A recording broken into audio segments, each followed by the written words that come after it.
Hey, YouTube, this is your friendly neighborhood armchair philosopher. We're here back with another video, of course. Um,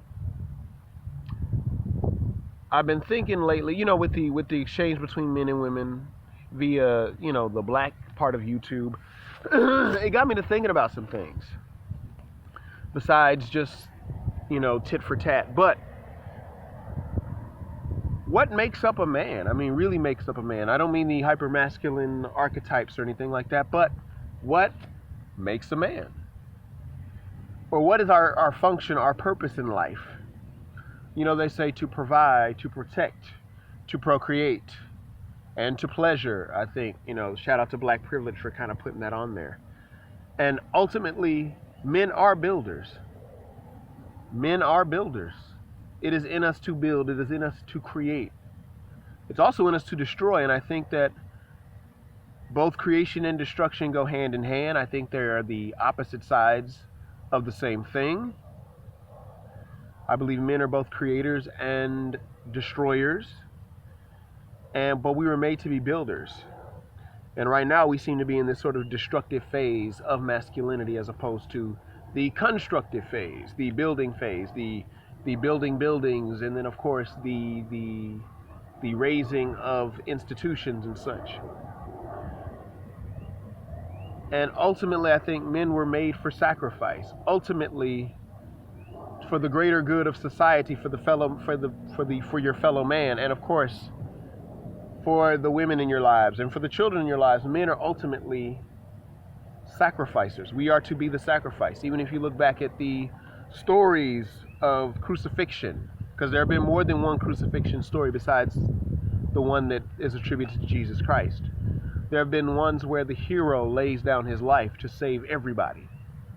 And this comes up in many stories throughout different cultures throughout the world. Just from a historical perspective, men throughout history have faced war, persecution, famine, contagion. And then you got to ask yourself, and as I ask myself, am I any different than those men in history? I mean, yes, our circumstances are different. Yes, our time period is different. And yes, the psychology may be different to a certain degree. But I think that men, we can take it. I think we can take it. I think I can take it. I'm not cock diesel swole gym rat, but I am not helpless either. I'm no different than that man in history. He had hopes, dreams, and fears, and desires, and a belief or a non-belief, whatever. So we're no different. We are made of bone and flesh and sinews and nerves and blood and pus and all of that good stuff. Many of your great men in history were everyday men. You had Jesus, peace be upon him. You had Moses, peace be upon him. You had Muhammad, peace be upon him, who were all prophets, and they endured persecution. They went through war. They went through people trying to kill them, and yet their religion or their ideas thrive long after their death. Even when we look to the literary and film realm, we see men building and or planning and or being proactive, because the male energy is proactive. So you got the Count of Monte Cristo, Edmond Dante, and he bounces back from being framed for a crime, framed for something he didn't do by some enemies that wanted him out of the way. And lo and behold, he goes to prison, but he's able to learn while in prison and then escape and then find a treasure and then go into hiding and then reemerge as the Count of Monte Cristo, who has the wealth and the resources, and of course he has the charisma and the pull of everyone, in the community that he comes to. V for Vendetta, again, the character of V, a man who is burned, and he wears a Guy Fawkes mask, and he's championing the people.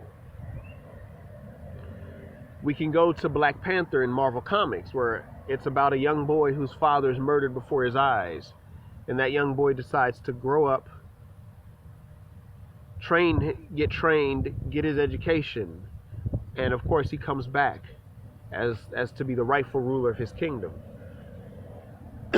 Even in Stephen King's Dark Tower series, you have a lead character known as Roland. And Roland, of course, is a sort of a gunman, a lawman, so to speak, and he's chasing a man in black. And of course, his journey is basically going to lead to saving all of creation. And of course, Roland goes through many trials and tribulations. It's even at one point, a bunch of mutant lobster creatures bite off half of his right hand. So for the rest of the book series, he's only using his left hand to shoot. But yet, he still keeps going. And maybe that's where we as men need to be more resilient, or we need to cultivate resiliency. I remember, I'm a big fan of Doctor Who, and there was a really good quote in Doctor Who where it says, "Great men are forged in fire. It is the privilege of lesser men to light the flame." So, I wonder, can we be those great men that are forged in the fire? Can we face the fire and, though burned, still be able to survive and overcome? This book, The Hero's Journey, is so amazing that I've been reading. Joseph Campbell wrote it. If you're interested in it, please check it out from the library, buy it, purchase it. It's a really good book. And it discusses the hero's journey. The name of the book is called The Hero with 1,000 Faces. But the hero's journey is there. And it is a glorious read. And you don't necessarily have to be an uber macho man to partake in this journey. This is just something I'm wrestling with as I listen to the rhetoric back and forth on YouTube, as I think about my own life and what I've done with it and haven't done with it. This is my hero's journey, or I will consciously make it my hero's journey. And I think the guys out there should too. Because, those archetypes mean something, of the cowboy, the gunslinger, the knight, the samurai, the soldier. And sometimes we have to face the demons and the darkness. We have to face the dragons. We have to face the trolls and the minotaur and all of that, in order for us to basically learn what we're made of, and then bounce back when we don't measure up.